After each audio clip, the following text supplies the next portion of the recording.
Pois é, gente, não saiam agora, porque vamos falar da continuidade, né? Há uma temática muito séria. A propósito, eu gostei muito do Love, viu, doutora? Gostei demais, né? Mas foram questões muito sensíveis que foram colocadas pela doutora Antônia a respeito da nossa saúde cardiovascular. E nós vamos falar um pouco, refletir, e eu aprender junto com vocês, observando algumas reflexões sobre o processo do envelhecimento e da morte. Mesmo porque é um aprendizado muito recente por parte de todos nós. A meia-vida do ser humano, até meados do século passado, não passava dos 50 anos.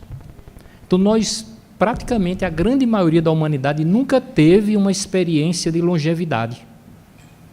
Porque as condições ambientais, sociais, a insalubridade, mortalidade infantil, as agressões, as doenças, a medicina pouco desenvolvida, fazia com que a gente morresse precocemente. Então, nós não temos ainda uma experiência marcante de como vivenciar o envelhecimento. Um conhecido filósofo baiano, ele dizia que a vida é uma doença 100% fatal, sexualmente transmitida e 100% fatal. O que é que ele estava dizendo? Inexoravelmente, como disse o Dr. Décio ontem, todos nós iremos envelhecer, se não morrermos subitamente, e iremos desencarnar, iremos morrer. E o questionamento que nós fazemos, inicialmente, é a respeito do que está lá nas Sagradas Escrituras em Eclesiastes. Tudo tem seu tempo determinado e há tempo para todo propósito debaixo do céu. O que é que está sendo dito ali? Está sendo dito que a causa primária, a inteligência suprema, que tem por principal atributo o amor infinito, não faz nada desproposital, não faz nada sem finalidade útil. Não coloca no nosso processo evolutivo, durante as nossas reencarnações, uma fase de recém-nascido, com esquecimento do passado e totalmente frágil, uma fase de juventude, adolescência, e depois uma fase de maturidade. Existe um propósito, existe uma finalidade. E essa questão também preocupou os discípulos de Jesus. Quando estavam conversando sobre os destinos da implantação do reino de Deus aqui na terra, Pedro, com Tiago, conversando com João, que era extremamente jovem, com Mateus, que também era jovem, ouviram dos jovens a seguinte colocação: a responsabilidade vai recair sobre nós, porque nós somos jovens, nós temos energia, nós temos discernimento, temos tempo ainda de vida, mas as pessoas que já estão mais idosas, aí, os mais velhos, e Pedro se percebeu nessa condição, eu acho que não vai ficar na mão deles, não. E Pedro se deprimiu e procurou Jesus. E na conversa com Jesus, nós retiramos esse trecho aqui para as nossas reflexões, que eu considerei assim de uma extrema sabedoria e que traz um profundo ensinamento para todos nós, né? A vida, Pedro, ele falando com Pedro, na sua expressão terrestre, é como uma árvore grandiosa. A infância é a sua ramagem, o início, não é? A mocidade se constitui de suas flores perfumadas e formosas. A velhice é o fruto da experiência e da sabedoria. O que é que nós fazemos na nossa maturidade e na nossa velhice? quer queiramos ou não, nós começamos a refletir sobre o que fizemos, o que deixamos de fazer, aonde erramos. Buscamos não recair nos mesmos erros. Começamos a perceber qual é o sentido da vida, o que é que realmente vale a pena, o que é mais importante. É o momento, segundo a espiritualidade, de maior crescimento espiritual que nós temos. Quanto mais longa essa velhice, muito mais produtiva será para o espírito eterno e imortal. Até os momentos terminais são fundamentais para esse crescimento que passa por uma reflexão profunda. E parece que Deus favorece, porque a gente vai chegando ali nos 60, a vista vai ficando meio complicada, a audição vai diminuindo, né? A nossa mobilidade se reduz. Para quê?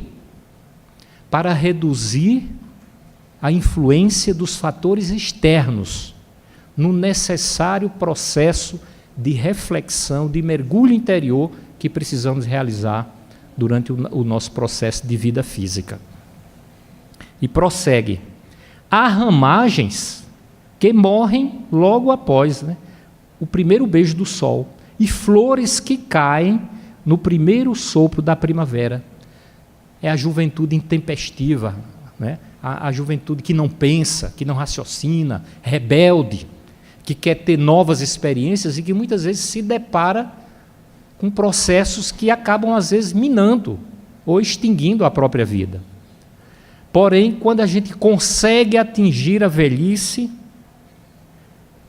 o fruto, né, de todo o processo de vida, é sempre uma bênção do Todo-Poderoso, porque é o momento do crescimento espiritual. É quando nós buscamos mais a Deus, a oração, a espiritualidade, a religião, né, a solidariedade. A ramagem é apenas uma esperança de concretização de um objetivo existencial. A flor é uma promessa. A juventude está ali arregimentando conhecimentos, tendo experiências positivas e negativas, aprendendo sobre os processos da existência, para poder, na condição de fruto, que é o envelhecimento, realizar-se como espírito imortal. Só ele, o fruto, contém o doce mistério da vida, cuja fonte se perde no infinito da divindade. Coisa linda. Uma maravilhosa reflexão. Então nós precisamos buscar o conhecimento da espiritualidade, que vai abrir o nosso entendimento sobre as questões do envelhecimento, a importância, a nobreza, a grandeza do processo do envelhecer com saúde.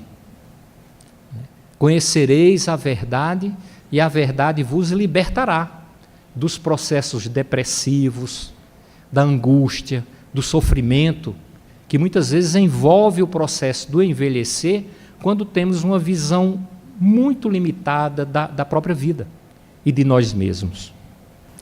Então, para que envelhecemos? Já podemos refletir sobre isso. Nós envelhecemos para refrear as nossas atitudes inadequadas que estariam nos prejudicando. Envelhecemos para refletir. As limitações objetivam o mergulho interior, o aprendizado, muitas vezes com as doenças que acompanham o processo do envelhecer na fase humana em que nós estamos. Porque o nosso corpo físico, na fase humana, ele nasce, cresce, tem um metabolismo, se reproduz, ele envelhece, ele adoece e ele morre do ponto de vista biológico, atendendo a um processo providenciado pelo infinito amor, pela providência divina, né, pelo nosso Pai, o nosso Criador, que quer a nossa felicidade o mais rapidamente possível. O CDCP, lá nos Estados Unidos, mostra que pessoas com mais de 70 anos, 1 em cada 10 necessita de ajuda nas necessidades diárias, como tomar banho. 4 em 10 utilizam andadores ou aparelhos auditivos de assistência. Metade dos homens e 2/3 das mulheres sofrem de artrite. 1/3 apresenta hipertensão arterial, 11% sofre diabetes e cerca de 1/3 sofre algum grau de depressão. Muitos cometem o suicídio. Quando a gente vai para a medicina, para a prática médica, diante do processo do envelhecer, o que nós observamos realmente é a impaciência dos médicos em tratar aquele que envelhece, aquele que quer conversar, que quer falar das suas vidas, da sua vida, das suas conquistas, das épocas da infância, da juventude, que quer falar dos seus problemas familiares, né, que tem dificuldade em seguir as orientações, em tomar as medicações.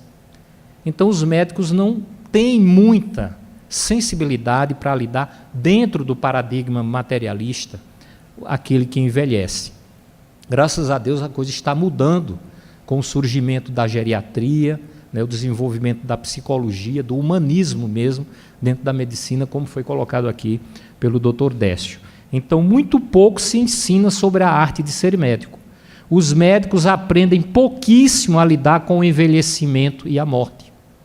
A realidade é que houve uma revolução tecnológica, medicamentos, tratamentos, cirurgias, né, e processos tecnológicos dentro das UTIs que possibilitam o prolongamento interminável do morrer. Aí, quando a gente amplia o processo do envelhecimento, amplia as possibilidades do surgimento das doenças inerentes à fase do envelhecimento. E quando a gente se contrapõe a este fluxo, nós complicamos o processo, agravamos as enfermidades, dificultamos a nossa própria existência.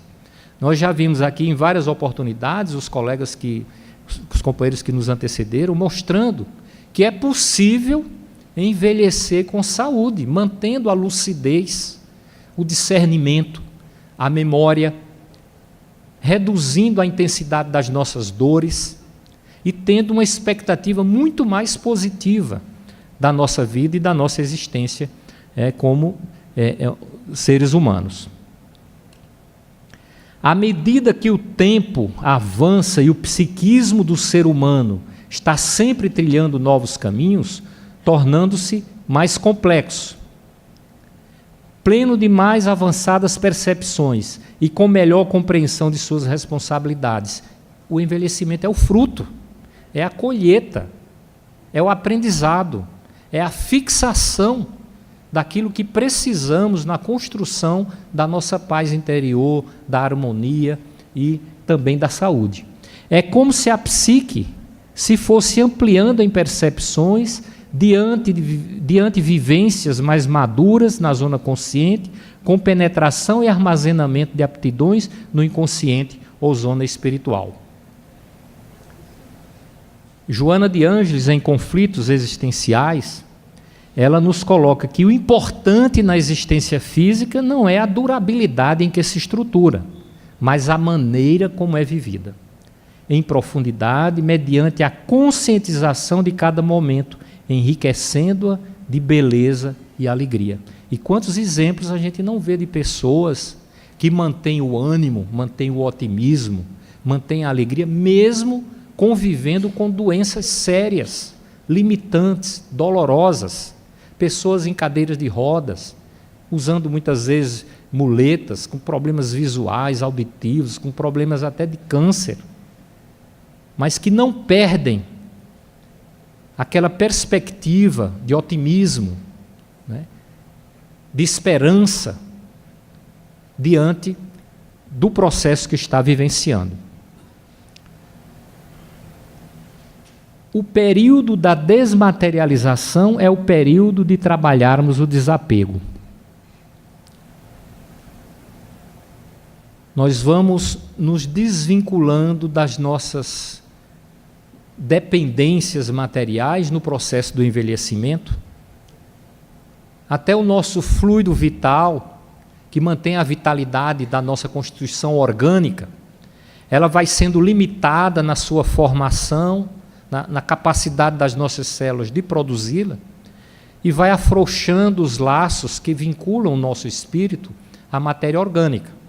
Tanto que o processo da morte se dá porque o corpo físico nos deixa, não é porque nós deixamos o corpo físico, é por falta de fluido vital, que o Dr. Deste pode falar muito bem sobre isso aí, né?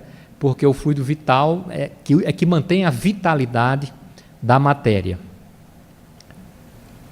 Aliás, possamos então envelhecer com Deus e para Deus, buscando com alegria os frutos maduros da idade, porque acima de tudo, ser moço ou velho no mundo não interessa.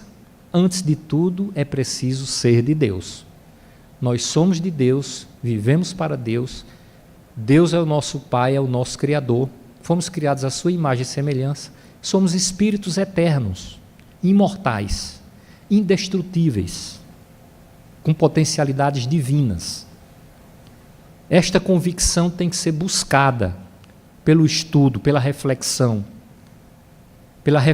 sobre a vida, sobre tudo que existe, principalmente sobre nós mesmos. E mesmo se adoecermos, compreendamos que a verdadeira vida, que é a espiritual, envolve resignação, cuidados, aceitação, paciência, perdão, auto-perdão, humildade e gratidão, pois a própria doença é a forma de iniciarmos a nossa cura espiritual. Já foi muito bem explicado isso aqui antes pela doutora Antônia, e para que tenhamos resignação, aceitação, paciência, perdão, auto-perdão, é imprescindível que busquemos o conhecimento da verdade, do que somos feitos, de onde viemos, para onde vamos, o que estamos fazendo aqui, qual a nossa missão existencial, quais são os nossos recursos, as nossas potencialidades, como despertá-las. O espírito maduro, consciente, ele busca o conhecimento. Ele reflete sobre si mesmo. Busca o autoconhecimento. Ele doma os instintos. Ele doma as emoções desfavoráveis. Ele busca o conhecimento de natureza superior. O que é que eu sou? Plano espiritual existe? Reencarnação existe? O que é a morte? Deus existe? O que é que eu devo fazer para ser pleno? O Evangelho em nossas vidas é importante? Se não fazemos isso, nós estamos num estágio de profunda imaturidade espiritual. E quantos idosos se encontram nesse estado de infância espiritual, de imaturidade? E quantos idosos, às vezes doentes do corpo físico, são jovens, cheios de energia, de ânimo e de coragem, enfrentando as fases da vida com profunda sabedoria, sem saudosismo deletério, sem depressão, compreendendo o mecanismo da própria existência. Eu trouxe essa colocação, que é muito conhecida, para refletirmos mais uma vez. Quando acabamos de fazer tudo o que viemos fazer aqui na Terra, podemos sair do nosso corpo, que aprisiona nossa alma, como um casulo aprisiona a futura borboleta. E na hora certa podemos deixá-lo para trás. E não sentimos mais dor, nem medo, nem preocupações. Estamos livres, como uma linda borboleta voltando para casa, para Deus. Os espíritos comentam de uma forma até um pouco jocosa que nascer na dimensão física é morrer. E morrer é nascer na dimensão espiritual. Quando a gente nasce aqui na Terra, nossos parentes, nossos pais, nossos amigos ficam todos felizes, rindo, sorrindo e fazem uma festa. No plano espiritual, às vezes, os espíritos ficam chorando, porque sabem da importância do processo reencarnatório, da seriedade e, às vezes, da gravidade que o processo representa. Quando a gente desencarna, as pessoas aqui ficam chorando, mas no plano espiritual somos recebidos com alegria, com satisfação, com amor, por termos completado mais uma etapa do nosso processo de ampliação da nossa consciência. Buda coloca, perguntou aos seus discípulos qual o contrário da morte. Todos responderam: é a vida. Ao que ele disse: não é a vida, é o nascimento, porque a vida é eterna. Então, aquele que se condiciona desta convicção de que é um espírito eterno, ele não se intimida, ele não se deprime, ele descobre a sua autossuficiência no processo da conquista da felicidade, aqui na Terra, mesmo diante dos maiores dissabores, das incompreensões, das ingratidões, do abandono, mas ele mantém a serenidade, a sua conexão com Deus e com as forças do seu próprio espírito. Então, a consciência de que somos seres espirituais promove uma profunda transformação, levando-nos a investir mais no amor, na solidariedade, na compaixão e a perceber nossa conexão com os outros seres e a fazer desses valores o fundamento da nossa felicidade. E isso aqui independe dos outros, só depende de nós mesmos. De descobrirmos esses recursos que todos nós temos dentro de nós, porque fomos criados com potencialidades divinas, à imagem e semelhança de Deus. Então, precisamos ter este olhar para o envelhecimento, nós próprios em direção a nós mesmos, e a sociedade esclarecida como um todo, em direção a todos os idosos da sua sociedade. E precisamos acolhê-los, facilitar-lhes a existência através de uma visão biológica, psicológica, social e espiritual, facultando todos os meios para que haja uma atenção a essas dimensões de todos nós e, muito particularmente, dos idosos que são mais frágeis, têm mais limitações. Então, é uma responsabilidade quando compreendemos que esta fase é a mais importante para a fixação dos valores espirituais do espírito em evolução aqui na Terra. E nós queremos ser tratados assim. Quando envelhecermos, quando estivermos muito idosos, com os nossos problemas. Isso não só por parte da família, que esse compromisso é sagrado, mas da sociedade como um todo, porque somos a grande família de Deus, todos somos irmãos. A bioética nada mais é do que os deveres do ser humano para com o outro ser humano e de todos para com a humanidade. Isso a bioética esclarecida com as noções da espiritualidade, com todas essas consequências que acabamos de falar. A doutora Marlene colocou com muita sabedoria em A Alma da Matéria que o ser humano é um todo contínuo. Entenda-se ser humano como espírito humano transitando aqui na dimensão física. Ele é espírito com dignidade intrínseca. E nós temos que amparar, que defender e que proteger essa dignidade, independente, evidentemente, da fase em que nós nos encontramos. E na velhice, isso se torna uma nobreza da sociedade, cuidar do idoso. Que ele dá a alma imortal divina que usa o corpo para aprender e evoluir nas reencarnações sucessivas, para adquirir sabedoria e amor plenos, muito particularmente na fase do envelhecimento, na fase da frutificação, como muito bem colocou Jesus lá para Pedro, naquele diálogo que a gente analisou no início.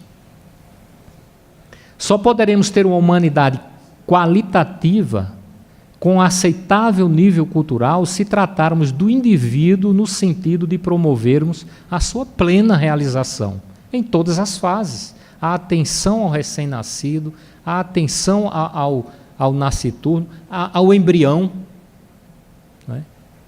A atenção ao jovem, à criança, ao maduro e ao idoso. Então, é uma responsabilidade nossa de espíritos conscientes. O Estatuto do Idoso já representa um grande avanço intelecto-moral nesta área, quando propõe que a família, a sociedade e o Estado têm o dever de amparar o idoso, garantindo o direito à vida. Os filhos maiores têm o dever de ajudar e amparar os pais na velhice, carência ou enfermidade. O poder público deve garantir ao idoso condições de vida apropriadas. Ferir isso aqui é um crime, já previsto em lei. É muito alvissareiro já termos essa condição de compreender isso, né? A família, a sociedade e o poder público devem garantir ao idoso acesso aos bens culturais, participação e integração na comunidade, tem direito de viver preferencialmente junto à família. Hoje os idosos estão sendo acomodados nas pousadas, né? em locais isolados das residências, por conta dos problemas, dos constrangimentos que possam causar à família, aos filhos que não têm tempo de cuidar dos seus idosos. Então, o idoso deve ter liberdade e autonomia. O idoso não pode sofrer discriminação de qualquer natureza. A família, a sociedade e o Estado têm o dever de assegurar ao idoso os direitos de cidadania, assegurar sua participação na comunidade, defendendo sua dignidade e bem-estar. Parece que foi um código espírita, né, para o idoso. Então, isso foi intuído pela espiritualidade e já é lei. E é crime não atentar, não atender a esses preceitos. E o Evangelho, o que é que nos diz? Honrar a seu pai e a sua mãe não consiste apenas em respeitá-los. É também assisti-los na necessidade. É proporcionar-lhes repouso na velhice. É cercá-los de cuidados como eles fizeram conosco na infância. Não é isso que todos nós queremos na nossa velhice? Não faça aos outros o que você não quer que lhe façam. Os filhos não devem a seus pais pobres só o estritamente necessário. Devem-lhes também, na medida do que puderem, os pequenos nadas, supérfluos, as solicitudes, os cuidados amáveis, que são apenas o juro do que receberam, o pagamento de uma dívida sagrada, porque permitiram a nossa reencarnação, possibilitaram aquele processo de que impulsiona a nossa evolução. E a eles devemos gratidão, independente da condição que eles sejam, do ponto de vista espiritual. A gratidão, no mínimo, por facultarem a nossa reencarnação. Não faça aos outros o que não gostaria que os outros lhe fizessem. Para as nossas reflexões. Busquemos o conhecimento, pois o que mais causa infelicidade ao ser humano é o seu autodesconhecimento. É o que mais causa prejuízo. Porque nós, quando somos agredidos, nos magoamos, entramos em depressão. Quando estamos com saúde, buscamos a felicidade naquilo que não é fundamental para a construção da nossa felicidade e criamos o vazio existencial. Então, conhecereis a verdade e a verdade vos libertará. E a doutrina espírita tem no seu conteúdo as conotações da verdade, a resposta às nossas indagações. o porquê das nossas aflições.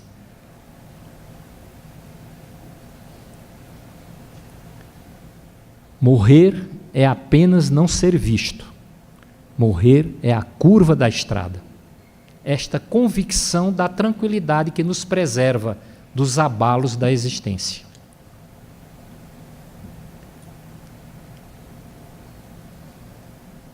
E finalizo com um pequeno texto que eu retirei de Olavo Bilac, que nos fala com muita sabedoria, de forma poética.